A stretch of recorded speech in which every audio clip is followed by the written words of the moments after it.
Last class में हमने किया था basic of Ohm's law, concept of resistance, और हमने experimental verification of Ohm's law के लिए कैसे सर्किट होना चाहिए हमने वो भी तुमको बताया था।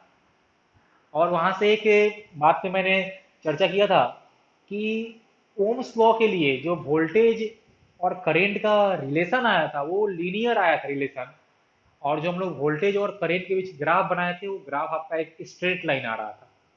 और हमने कहा था कि तुम लोग इसको याद रखना। याद तुमको इसलिए रखना है क्योंकि हो सकता है कि किसी क्वेश्चन में हमको वोल्टेज दिया रहे वाई एक्सिस में और किसी क्वेश्चन में हमको वोल्टेज एक्स एक्सिस पे भी कर सकता है। तो फिर उसी हिसाब से जो ग्राफ का स्लोप था वो स्लोप क्या दे रहा है वो चेंज कर जाता है, और इसलिए मैंने तुमको बोला था उसको याद रखने के लिए। और अब बेसिक रिकैप, हमने कहा था कि अगर वोल्टेज वाई एक्सिस पे हो और करंट एक्स एक्सिस पे हो तो उस केस में जो slope of the graph gives resistance, slope of the graph gives resistance, ज्यादा स्लोप मतलब कि ज्यादा रेसिस्टेंस। ओके। आज का अपना पहला टॉपिक है ohmic and non ohmic resistor. तो सबसे पहले हम लोग जा रहे हैं करने चर्चा ओमिक का। तो टॉपिक देते हैं हम लोग ओमिक रेसिस्टर।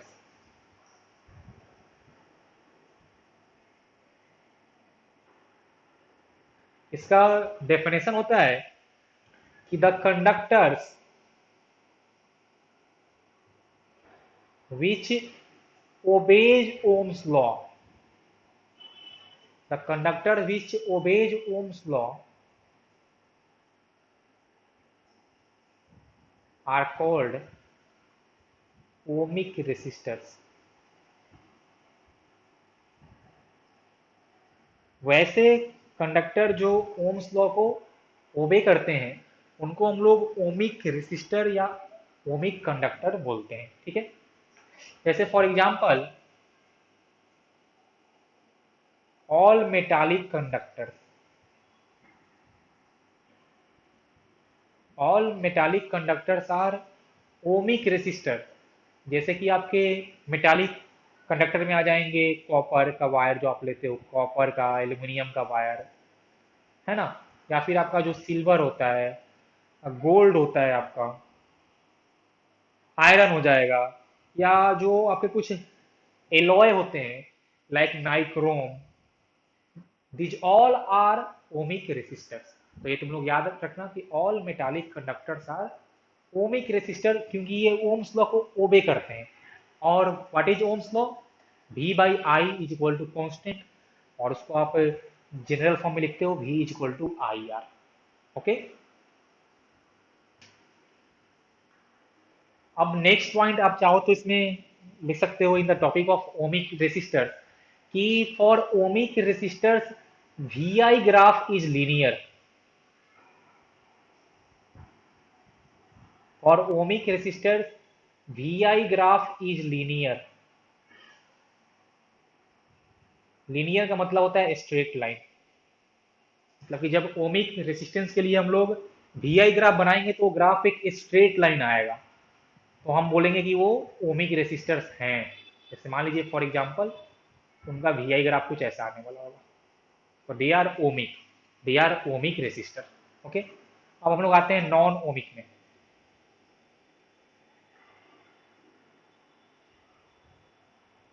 नाम से ही लग रहा होगा कि the resistors which does not obey Ohm's law are called non-ohmic resistor।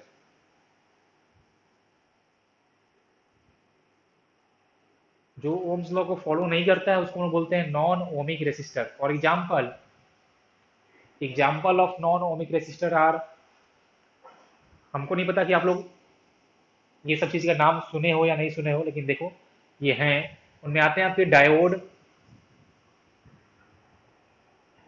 Transistors. ये diode and transistors are some very useful devices. They are electronic components. आपका इलेक्ट्रॉनिक सर्किट में उनका बहुत ही यूजफुलनेस होता है।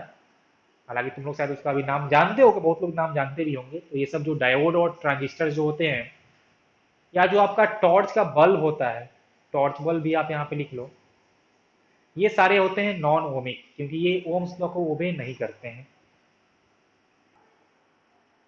फिर से हम लोग बोल सकते हैं कि for non ohmic conductors V I graph is non linear.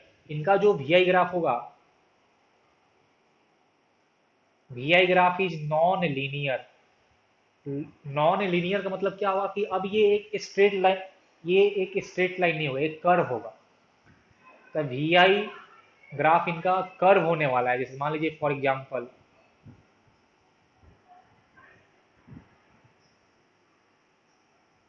ये ऐसा हो सकता है, या फिर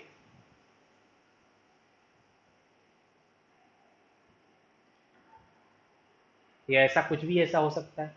तो ये जो मैंने वी आई ग्राफ बनाया है, ये है फॉर नॉन ओमिक रेसिस्टर्स, ये है फॉर नॉन ओमिक रेसिस्टर्स। तो आप लोग ग्राफ देख के भी बता सकते हो कि कौन सा ओमिक है, कौन सा नॉन ओमिक है। जिसका ग्राफ स्ट्रेट लाइन वो ओमिक, जिसका ग्राफ स्ट्रेट लाइन नहीं होगा वो नॉन ओमिक। समझ में आ गया ना? बोलो।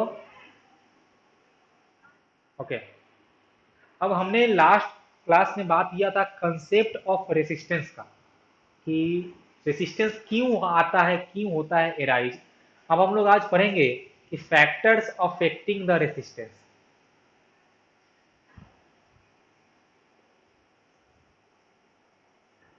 फैक्टर्स अफेक्टिंग द रेसिस्टेंस, क्योंकि कुछ कंडक्टर ऐसे होते हैं कि जिनका ज्यादा होता है रेसिस्टेंस, कुछ का कम होता है। तो आखिर कैसे हम बोलेंगे कि कब होगा ज्यादा और कब होगा कम, तो वही अपने को करना है, फैक्टर्स अफेक्टिंग द रेसिस्टेंस। और इसमें हमने सबसे पहला लिखा है, पहला point, nature and temperature of conductor. ये पहला फैक्टर हुआ कि रेसिस्टेंस जो होता है वो आपका कंडक्टर का नेचर कैसा है। कंडक्टर का नेचर का मतलब ये हुआ कि वो कौन से मटेरियल से मिलके बना हुआ है। नेचर का मतलब हुआ कि कौन से मटेरियल से बना हुआ है, कॉपर से, आयरन से, या एल्यूमिनियम से। And the second is temperature of conductor. और आप जान के रखो यहाँ पे कि टेम्परेचर इंक्रीज करने से रेसिस्टेंस का वैल्यू इंक्रीज करता है। टेम्परेचर इंक्रीज करने से रेसिस्टेंस का वैल्यू इंक्रीज करता है। और ये हम बात कर रहे हैं कंडक्टर्स का, मेटालिक कंडक्टर्स का।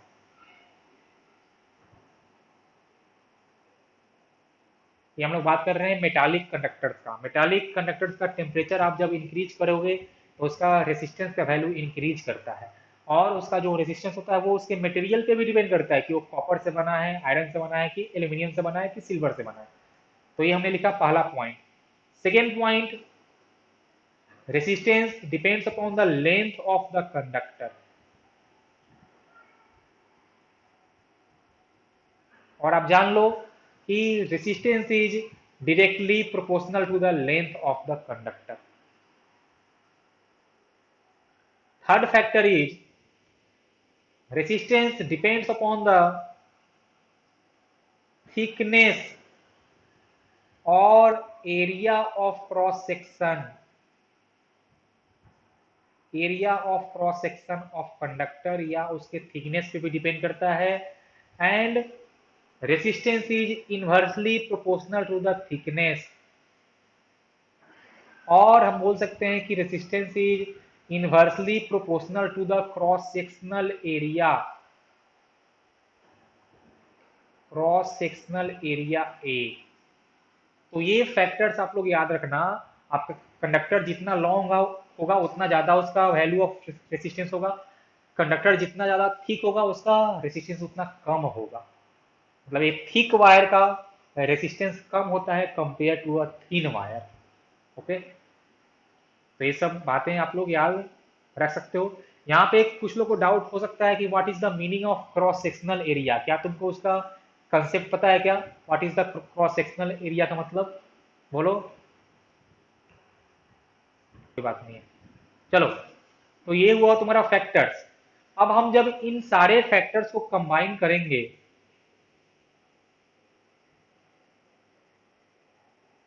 कंबाइनिंग ऑल द फैक्टर्स, तो हमको मिलता है कि resistance is directly proportional to the length divided by area of cross section. हम जब इनको कंबाइन किया हमने, अच्छा आप चाहो तो एरिया को आप कैपिटल ए से लिखो, मैंने ऊपर कैपिटल ए से ही लिखा था। तो यहाँ से आपको दिखेगा कि resistance R is directly proportional to the L by A. अब जब हम ये साइन हटाएंगे प्रोपोर्शनल वाला, तो यहाँ से एक कांस्टेंट आता है, ये सबको पता है। तो इस साइन को हटाने के बाद मैंने एक कांस्टेंट ऐड किया है, और इसको मैं पढ़ूंगा रो, इसको मैं पढ़ूंगा रो, तो rho into L by A. This is the expression for finding resistance of a conductor. This is a expression for finding resistance of a conductor. Resistance R is equal to rho into L by A। यहाँ पे रो हमने एक constant लिखा है, और रो को हम लोग बोलते हैं स्पेसिफिक रेसिस्टेंस और रेसिस्टिविटी।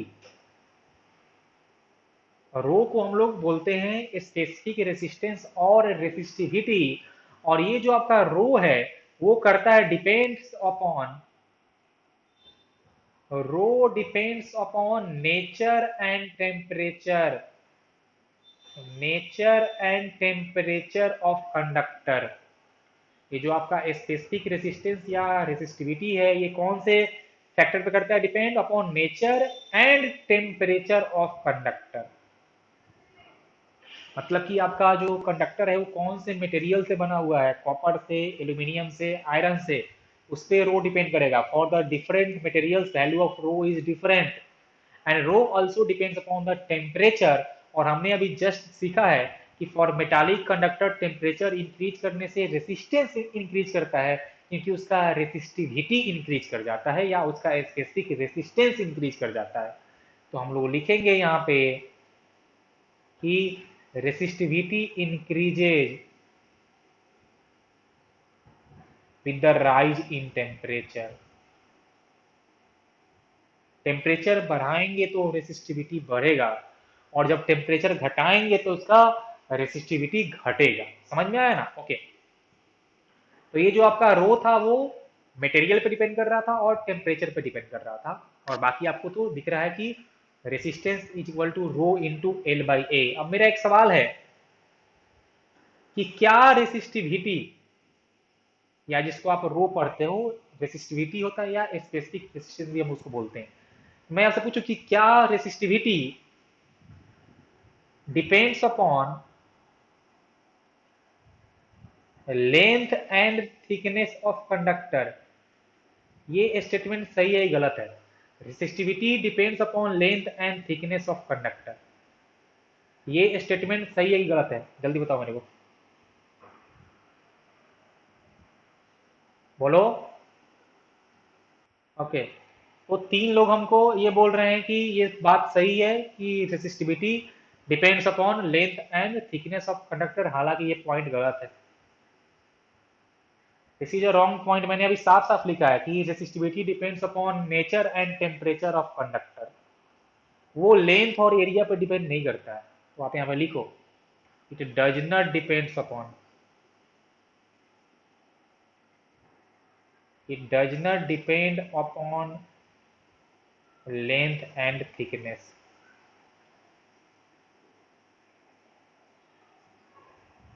मतलब कि आप एक अगर कॉपर का पतला वायर लिए हो, और आप अगर एक कॉपर का ही मोटा वायर लिए हो, तो दोनों का रेसिस्टिविटी सेम होने वाला है। दोनों का रेसिस्टिविटी अलग नहीं होगा, क्योंकि वो सेम मटेरियल से बना है। और अगर आप उनका टेम्परेचर सेम रखते हो तो उनका रेसिस्टिविटी भी सेम रहेगा। समझ में आया कि नहीं है? जल्दी बोलो, जल्दी बोलो। नेक्स्ट पॉइंट, क्या रेसिस्टेंस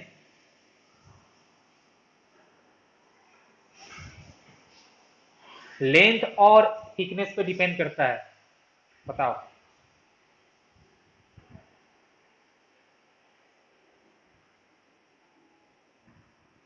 क्या रेसिस्टेंस लेंथ और थिकनेस ऑफ कंडक्टर पे डिपेंड करता है? हाँ, ये स्टेटमेंट सही है। ये स्टेटमेंट आपका सही है। रेसिस्टेंस लेंथ और थिकनेस पे डिपेंड करता है, जैसे कि हमने देखा था आर बराबर रो इंटू एल बाई ए से। और लेंथ चेंज करोगे आप तो रेसिस्टेंस चेंज करेगा, थिकनेस चेंज करोगे तो रेसिस्टेंस चेंज करेगा, लेकिन रेसिस्टिविटी सेम रहेगा। रेसिस्टिविटी तभी चेंज करेगा जब आप मटेरियल चेंज करो या उसका टेम्परेचर चेंज करो। तो ये सब बातें याद रखना। अब देखो, डिफरेंट मटेरियल्स का डिफरेंट रेसिस्टिविटी का वैल्यू होता है एट अ गिवन टेम्परेचर। मतलब कि आप अगर टेम्परेचर फिक्स रखो और मटेरियल चेंज कर दो तो भी आपका रेसिस्टिविटी का वैल्यू चेंज कर जाता है। अब हम लोग फॉर द डिफरेंट पर्पस, हमको क्या पर्पस अचीव करना है उस हिसाब से हम लोग डिफरेंट मटेरियल का कंडक्टर या फिर डिफरेंट मटेरियल का वायर बनाते हैं अपने पर्पस के हिसाब से। कहीं कहीं हमको लो रेसिस्टेंस वाला वायर चाहिए होता है, तो वहां पे हम लोग वैसे मटेरियल लेते हैं जिसका रेसिस्टिविटी कम हो जाए, ताकि आपका उस वायर का रेसिस्टेंस कम हो जाए। जैसे कि फॉर एग्जांपल कॉपर वायर का रेसिस्टिविटी बहुत कम होता है, इसलिए जहां पे हमको लो रेसिस्टेंस वाला वायर चाहिए होता है वहां पे हम लोग कॉपर का वायर यूज करते हैं। जैसे जब आप घर में जो आपका वायरिंग होता है वहां पे आप लोग कॉपर का वायर यूज करते हो, बहुत लोग यूज करते हैं एल्यूमिनियम का वायर भी। हालांकि उसका रेसिस्टिविटी थोड़ा ज्यादा होता है कंपेयर टू द कॉपर। और ये जो आपका एल्यूमिनियम है वो थोड़ा चीप होता है, सस्ता होता है, इसलिए लोग यूज कर जाते हैं। हालांकि कॉपर ज़्यादा अच्छा होता है क्योंकि उसका बहुत कम होता है रेसिस्टिविटी। हालांकि एक और तुम्हारा है मटेरियल सिल्वर, सिल्वर का रेसिस्टिविटी कॉपर से भी कम होता है, लेकिन हम लोग घर में सिल्वर का वायर यूज नहीं करते क्योंकि सिल्वर कॉस्टली होता है। और कॉपर जो है कि एकदम थोड़ा कम रेट में भी अच्छा काम कर जाता है, इसलिए हम लोग कॉपर को करते हैं प्रीफर। समझ में आ गया ना?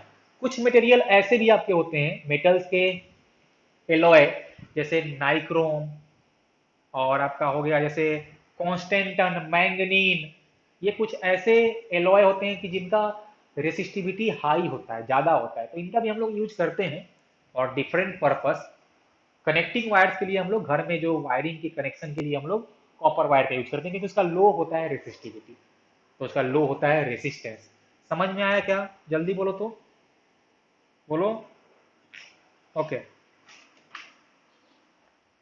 अब देखो कुछ बातें यहाँ पे, बहुत बार क्या होता है ना कि तुमको क्वेश्चन में,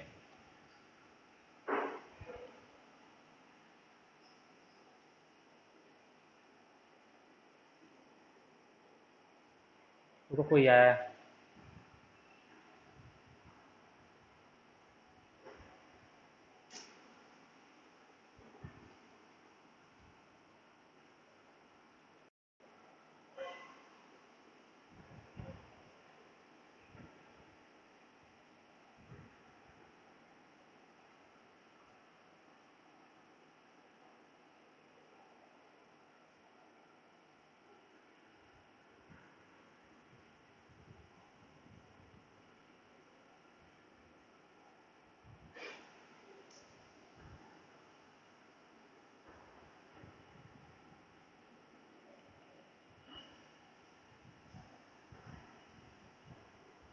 अरे यार क्या हो गया इसको?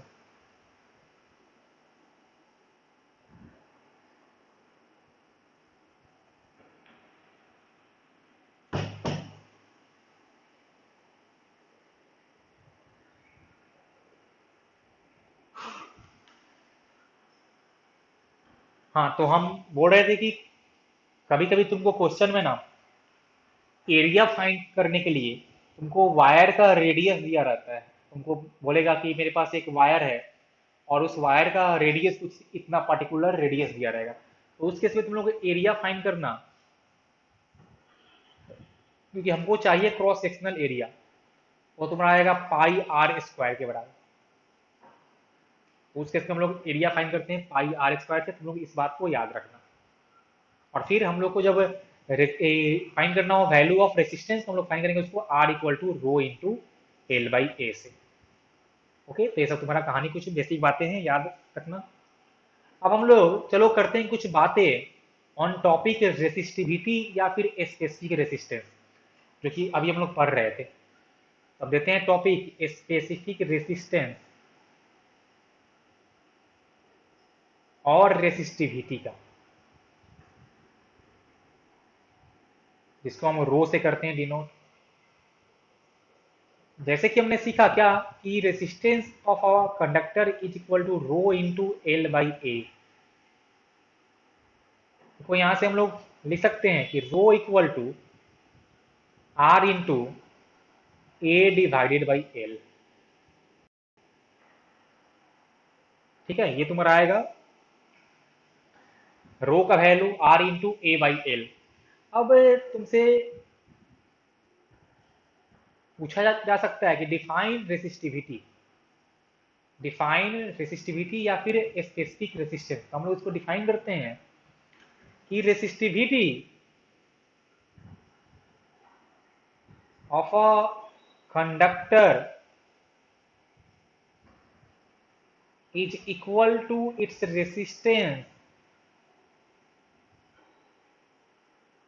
if length and cross sectional area of conductor is unit। मतलब कि अगर कंडक्टर का एरिया और लेंथ 1 के बराबर हो जाए उस केस में जो उसका रेसिस्टिविटी होगा कंडक्टर का वो उसके रेसिस्टेंस के वैल्यू के बराबर हो जाएगा। तो ये हम लोग करते हैं डिफाइन रेसिस्टिविटी को भी। Resistivity of a conductor is equal to its resistance if length and cross sectional area of conductor is unit। अब देखिए हम लोग यहाँ से बोल सकते हैं कि what is the unit of resistivity। what is the unit of resistivity। तो हमने क्या देखा कि R क्या है, सॉरी आपका रो क्या आया है, रो आया है R into A divided by L.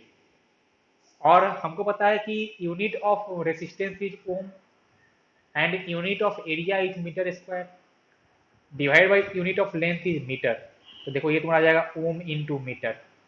तो ohm into metre is the unit of resistivity. तुम लोग इसको याद रखना। ओके, नेक्स्ट देखो एक तुम्हारा आता है term conductivity.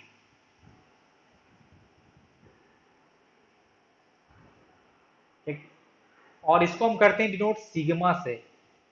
Conductivity is reciprocal of resistivity.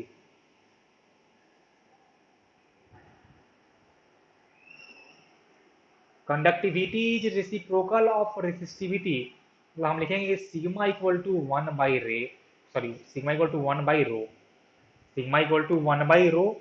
और इसका हम तुमसे अगर पूछे यूनिट ऑफ कंडक्टिविटी तो आपका हो जाएगा ओम इंटू मीटर इनवर्स। ठीक है, और इसको हम लोग साइमन भी बोलते हैं। और और इसको हम लोग बोलते हैं साइमन मीटर इनवर्स।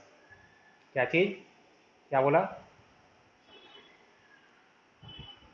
तो ये तो हाँ, साइमन साइंटिस्ट का नाम है। तो ये तुम्हारा हो गया unit of conductivity. Ohm into metre का इनवर्स या फिर साइमन इंटू मीटर इनवर्स, जो तुमको अच्छा लगे तुम लोग याद रखना। चलो एक क्वेश्चन हम तुमको दे रहे हैं, सब लोग मेरे को बताना कि फॉर अ गिवन कंडक्टर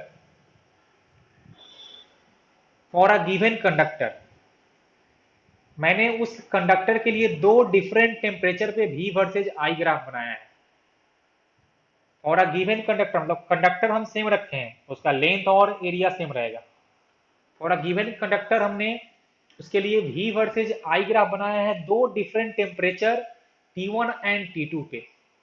दो different temperature T1 and T2 पे। तो दो डिफरेंट टेम्परेचर पे हम जब ग्राफ बनाया है तो हमको दो डिफरेंट ग्राफ मिला है। दोनों का दोनों ही स्ट्रेट लाइन है लेकिन दो डिफरेंट ग्राफ मिला है। ओके, अब आपको ये ग्राफ देख के बताना है कि T2 is more than T1, कि T1 is more then T2, या फिर T1 is equal to T2।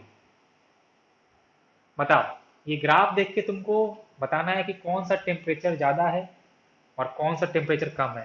क्या तुम लोग इसका जवाब दे सकते हो? बोलो मेरे को। ये हमने ग्राफ बनाया है for a given metallic conductor. बताओ कौन बोलेगा, कौन टेम्परेचर ज्यादा है, T2 की T1? Very good, T very good, T2 is more than T1। Reason, what is the reason?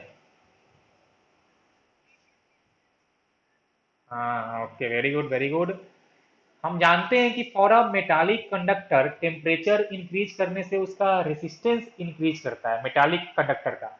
और हमने तुमको बताया था कि जब वोल्टेज हो वाई एक्सिस पे और करंट हो एक्स एक्सिस पे, तो slope of graph gives resistance, slope of graph gives resistance.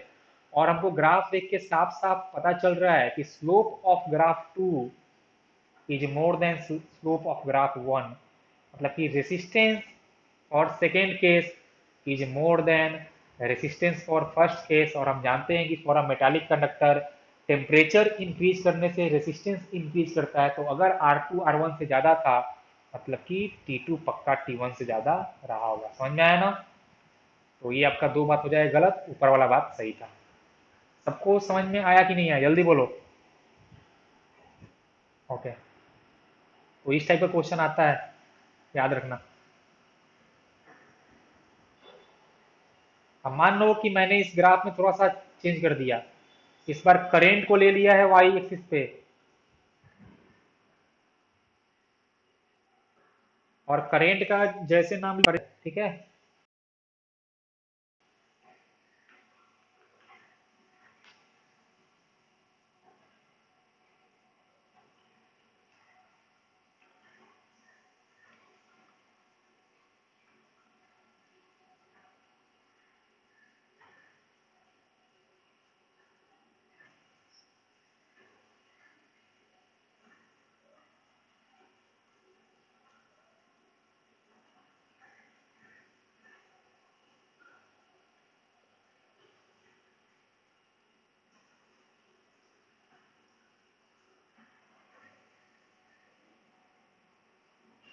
देखो ये मैंने सेकेंड क्वेश्चन लिया है जहाँ पे वाई एक्सिस पे करंट है और एक्स एक्सिस पे हमने इस बार लिया है पोटेंशियल डिफरेंस। और फिर से वही हमने दो लिया टेम्परेचर T1 T2, कि एक गिवन मेटालिक कंडक्टर के लिए दो डिफरेंट टेम्परेचर पे मैंने ग्राफ बनाया है। अब आपको बताना है कि कौन सा टेम्परेचर ज़्यादा है, T1 T2, बताइए, सोच के बताना। 2 मिनट का टाइम है तुम लोगों के पास। इस बार T1 का वैल्यू T2 से ज़्यादा आएगा। इस बार T1 is more then T2। कैसे बताया मैंने? तो देखो इस बार करेंट को हमने लिया है वाई एक्सिस पे, तो इस बार स्लोप देने वाला है हमको reciprocal of resistance. Slope will give 1/रेसिस्टेंस। और हमको दिख रहा है कि slope of graph 2 is more than slope of graph 1। मतलब कि resistance of graph 2 is less than resistance of graph 1। और जिसका रेसिस्टेंस ज़्यादा उसका टेम्परेचर ज़्यादा, मतलब कि T1 is more then T2। समझ में आया क्या था? तुमको घुमा फिरा के इस टाइप का क्वेश्चन पूछ सकता है, बोलो जल्दी से। ओके, ठीक है। अब चलो नेक्स्ट हम लोग करते हैं टॉपिक सुपर कंडक्टर्स। इसका डेफिनेशन तुम लोग याद रखना। तो जैसा कि हमने तुमको बताया कि एक मेटालिक कंडक्टर का टेम्परेचर इंक्रीज करने से रेसिस्टेंस इंक्रीज करता है। तो उसका जब हम लोग टेम्परेचर डिक्रीज करते हैं तो उसका रेसिस्टेंस डिक्रीज भी करता है। तो सवाल ये उठता है कि क्या ऐसा पॉसिबल है कि हम रेसिस्टेंस डिक्रीज करके इतना कम कर दें कि उसका रेसिस्टेंस जीरो हो जाए? और अगर ऐसा होने लगा, अगर ऐसा पॉसिबल हो जाए कि हम किसी कंडक्टर का टेम्परेचर डिक्रीज करके उसका रेसिस्टेंस जीरो कर दें, तो ये हमारे लाइफ में एक बहुत ही एडवांस चीज और अच्छा चीज हो जाएगा। इससे बहुत सारा जो कॉम्प्लेक्सिटी है अभी हमारे लाइफ में या हमारे सर्किट में, वो कम हो सकता है, वो खत्म हो सकता है। लेकिन मुश्किल ये है कि जीरो रेसिस्टेंस अचीव करना बहुत ही, मतलब कि कठिन काम है, क्योंकि इसके लिए टेम्परेचर तुमको बहुत कम करना पड़ेगा, लगभग 0 केल्विन के आसपास। और उतना कम टेम्परेचर पे कोई भी चीज़ ऑपरेट करना तो तुम लोग को पता ही है कितना मुश्किल हो सकता है। तो इसलिए अभी ये जो सुपर कंडक्टर वाला कंसेप्ट है, ये बस एक थ्योरेटिकल कंसेप्ट है। हमारे रियल लाइफ में ये अभी अचीव कर पाना eight normal temperature, at room temperature, बहुत ही मुश्किल बात है ये। लेकिन ये एक फ्यूचर का एक ऐसा सब्जेक्ट है जिसमें बहुत लोग लगे हुए हैं और बहुत सही चीज भी है। तो इसको हम लोग डिफाइन करते हैं कि if a conductor has zero resistance at very low temperature,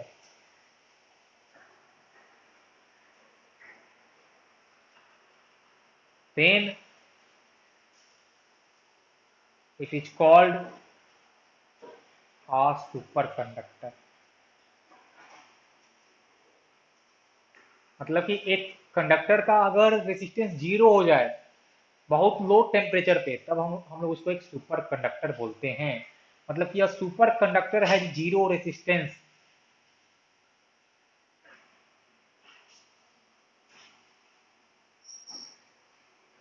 has zero resistance. Okay, example के लिए कुछ मटेरियल्स ऐसे हैं जो कि बहुत लो टेम्परेचर पे सुपर कंडक्टर की तरह बिहेव करते भी हैं। जैसे फॉर एग्जांपल मरकरी जो है तुम्हारा मरकरी, वो बिलो 4.2 केल्विन ये बिहेव करता है एज अ सुपर कंडक्टर। देखो बिलो 4.2 केल्विन है, बहुत ही कम टेम्परेचर हो गया।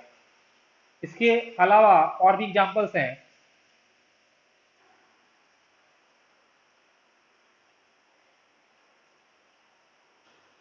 लेड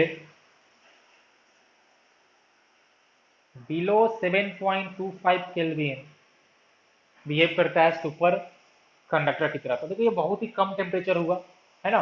और इतना कम टेम्परेचर पे वर्क करना पॉसिबल है नहीं अभी। हालांकि साइंटिस्ट इसमें लगे हुए हैं कि अगर उनको सुपर कंडक्टर रूम टेम्परेचर पे अचीव हो जाए तो ये बहुत ही अच्छा चीज होगा।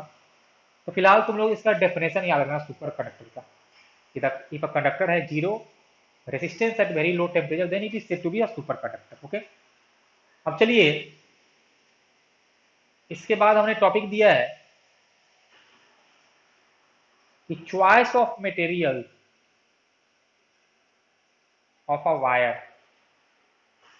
जैसा कि मैंने तुमको बताया था कि डिफरेंट पर्पस के लिए हम लोग डिफरेंट मटेरियल का वायर चुनते हैं। तो वो मटेरियल करता है डिपेंड कि आपके वायर का पर्पस क्या है। ठीक है, तो वही अभी मैं तुमको चार पांच लिस्ट बताने जा रहा हूँ। तुम लोग इसको याद रखना, ये बोर्ड एग्जाम में तुमसे पूछे जा सकते हैं और ये इंपॉर्टेंट भी है। देखो सबसे पहले हमने लिया है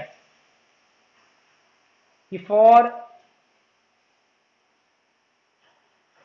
नॉर्मल कनेक्शन, वो आपका जो हाउस में वायरिंग है हाउस कनेक्शन के लिए, या आप जब भी कोई आप अगर खुद से कोई सर्किट बनाते हो तो उस सर्किट में फॉर कनेक्टिंग वायर हम लोग यूज करते हैं कॉपर वायर। ये यूज कॉपर वायर, हम लोग कॉपर वायर का यूज करते हैं। क्यों? Because it has very low resistivity. Copper का रेसिस्टिविटी बहुत कम होता है और ये बहुत ज्यादा महंगा भी नहीं होता है। तो मेरा जो पर्पस है वो अचीव हो जाता है कॉपर से। ठीक है, अब सवाल ये उठता है कि आखिर हम लोग लो रेसिस्टिविटी वाला मटेरियल ही क्यों चुन रहे हैं। तो देखो सुनो ध्यान से, एक्चुअल में हम लोग जो यहाँ पे वायर ले रहे हैं वो हम ले रहे हैं ओनली कनेक्शन के लिए और इसका कोई पर्पस नहीं है। कनेक्टिंग वायर के लिए अब हम चाहते क्या है कि मेरा जो कनेक्टिंग वायर है उसका रेसिस्टेंस कम से कम हो सके, क्योंकि उस कनेक्टिंग वायर का अगर रेसिस्टेंस ज्यादा होगा तो उसमें हीट लॉस ज्यादा होगा। हीट लॉस का मतलब होगा कि एनर्जी लॉस ज्यादा होगा, और हम चाहते नहीं है कि मेरा ज्यादा एनर्जी लॉस हो। तो इसलिए आपको लो रेसिस्टेंस वाला कनेक्टिंग वायर चाहिए और उसके लिए हम लोग कॉपर वायर चुनते हैं। ठीक है, नेक्स्ट है तुम्हारा रेसिस्टर वायर। ये एक्चुअल हम लोग लैब में यूज करते हैं, ये हम लोग करते हैं लैब में यूज रेसिस्टर वायर का। और इसके लिए हम लोग यूज करते हैं एलओआई, कॉन्स्टेंटन और मैंगनीन का।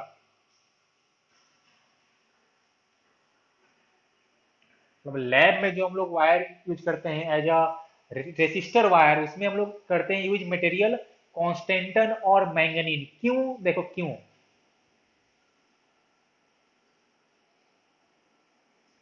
These alloys are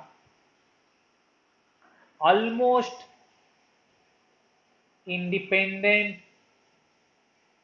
of change of temperature। चाहे यहाँ पे और एक पॉइंट ऐड कर दो कि रेसिस्टिविटी ऑफ दीज वायर्स, हाँ, resistivity of these alloys are almost independent of change of temperature. मतलब कि अगर टेम्परेचर में थोड़ा चेंज, राइज या फॉल भी हो, चेंज हो, तो उस वायर का रेसिस्टेंस चेंज नहीं करता। क्योंकि देख लो अगर कि हम अगर लैब में एक्सपेरिमेंट पर्पस के लिए वायर यूज कर रहे हैं, मतलब कि हमको एक्यूरेट रीडिंग चाहिए, और अगर ठंडी के दिन में उसका कुछ और वैल्यू हो जाए, गर्मी के दिन में कुछ और वैल्यू हो जाए, क्योंकि टेम्परेचर राइज होता है, चेंज होता है तुम्हारा गर्मी से ठंडी में, तो फिर रीडिंग तुम्हारा सही नहीं आ पाएगा। तो इसलिए हम लोग ऐसा मटेरियल यूज करते हैं कि टेम्परेचर चेंज करने से उसका रेजिस्टिविटी चेंज ना करे। तो इसीलिए हम लोग कॉन्स्टेंटन या मैग्नीन का वायर यूज करते हैं। Number 3, fuse wire. Fuse wire के लिए हम लोग यूज करते हैं लेड और टीन का एलॉय।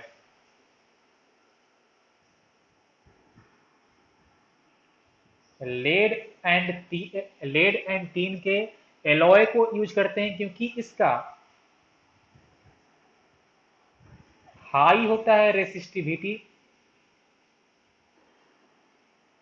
एंड लो होता है मेल्टिंग पॉइंट। आप चाहते हो कि आपके फ्यूज वायर का मेल्टिंग पॉइंट लो हो, क्योंकि अगर एक्सेस करंट पास करे तो फिर उसमें हीट प्रोड्यूस हो और वो मेल्ट कर जाए, ताकि आपका घर का बाकी सारा वायर सब बच जाए। तो इसलिए हम लोग उसको high resistivity and low melting point वाला चाहिए हमको वायर। तो इसलिए हम लोग लेड और टीन का एलॉय से बनाते हैं वो वायर, उसका लो मेल्टिंग पॉइंट होता है। समझ में आया क्या? Number 4, filament of wire. तो फिलामेंट ऑफ वायर के लिए हम लोग यूज करते हैं टंगस्टन का। क्यों? क्योंकि इसका हाई मेल्टिंग पॉइंट होता है। क्योंकि इसका मेल्टिंग पॉइंट बहुत हाई होता है। सुनिए, देखिए ध्यान से। जो आपका फिलामेंट वाला बल्ब होता है ना, वो जब ग्लो करता है तो फिलामेंट का टेम्परेचर लगभग 25 डिग्री सेल्सियस के आसपास होता है। सोचो कितना ज्यादा होता है, लगभग 25 डिग्री सेल्सियस।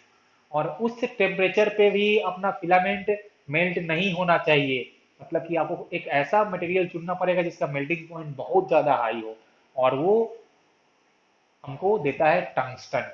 इसलिए हम लोग टंगस्टन को चुनते हैं। समझ में आया क्या? जल्दी बोलो तो। अरे बोलो। अब last but not the least, heating element के लिए, जैसे हीटर में, तो हीटिंग एलिमेंट के लिए हम लोग नाइक्रोम का वायर यूज करते हैं। नाइक्रोम का वायर हम लोग इसलिए यूज करते हैं क्योंकि इसका हाई होता है रेसिस्टिविटी एंड हाई होता है मेल्टिंग पॉइंट भी। हाई रेसिस्टिविटी हम लोग इसलिए रखते हैं क्योंकि हमको हीट चाहिए, तो जितना ज़्यादा होगा रेसिस्टेंस हीट उतना ज़्यादा प्रोड्यूस होने वाला है। और उसका मेल्टिंग पॉइंट हमको हाई चाहिए, मेल्टिंग पॉइंट भी हाई चाहिए क्योंकि वो तो भाई हीट होता है ना। तो इसलिए हम लोग उसको नाइक्रोम का वायर चुनते हैं। समझ में आया क्या कि क्यों हम लोग इस टाइप का वायर, कौन से पर्पस के लिए कौन सा वायर चुनेंगे? सबको समझ में आ गया ना? बोलो। तो ये जो भी मैंने आज तुमको बताया है वो तुम्हारे एग्जाम में आने का पूरा पूरा चांस है। इस टॉपिक से क्वेश्चन आता ही है कि कौन से फैक्टर्स पे करता है डिपेंड तुम्हारा रेसिस्टेंस, या फिर चॉइस ऑफ वायर हम क्या लेंगे और क्यों लेंगे, तो ये तुमको बताना पड़ेगा। तो आज का क्लास हम यहीं खत्म करते हैं। नेक्स्ट क्लास में हम लोग मिलेंगे तो इसमें न्यूमेरिकल्स क्वेश्चन करेंगे। ठीक है? समझ में आ गया ना? तुम लोग एक बार इसको रिवाइज करके आना जो भी मैंने तुमको बताया है। ओके।